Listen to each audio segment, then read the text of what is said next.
প্রিয় শিক্ষার্থীবৃন্দ, গণিত ক্লাসের আংশিক ভগ্নাংশের প্রথম পর্বে তোমাদের সবাইকে সুস্বাগতম। তোমরা তোমাদের বইয়ের 108 নম্বর পেজে সবাই চলে যাও। এখানে আংশিক ভগ্নাংশ সম্পর্কে আলোচনা করা হয়েছে। আংশিক ভগ্নাংশ হলো একটি ভগ্নাংশকে কতগুলো ছোট ছোট ভগ্নাংশে বিভক্ত করা, অর্থাৎ ছোট ভগ্নাংশগুলোকে বলা হয় বড় ভগ্নাংশের আংশিক ভগ্নাংশ। বিষয়টি বোঝার জন্য আমি কয়েকটি উদাহরণ তোমাদের সামনে উপস্থাপন করছি।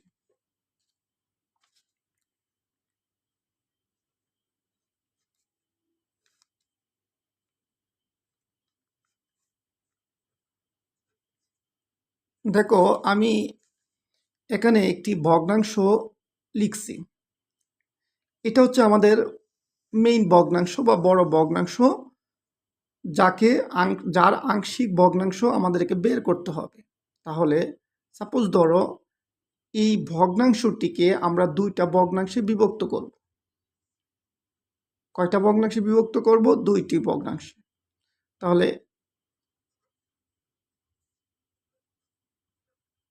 তাহলে দেখো, তোমরা এই ভগ্নাংশটিকে আমরা দুটি ভগ্নাংশে বিভক্ত করব। এখন দেখো, এই বড় ভগ্নাংশ থেকে আমরা কয়টা ভগ্নাংশে বিভক্ত করলাম? একটি, দুইটি।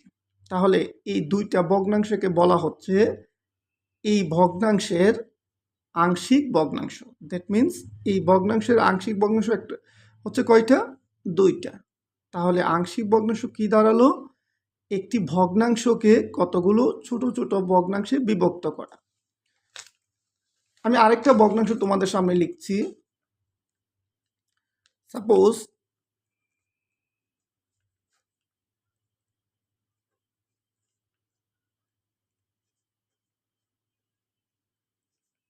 তাহলে দেখো তোমরা, এই ভগ্নাংশ, এইটা হচ্ছে আমাদের মূল ভগ্নাংশ।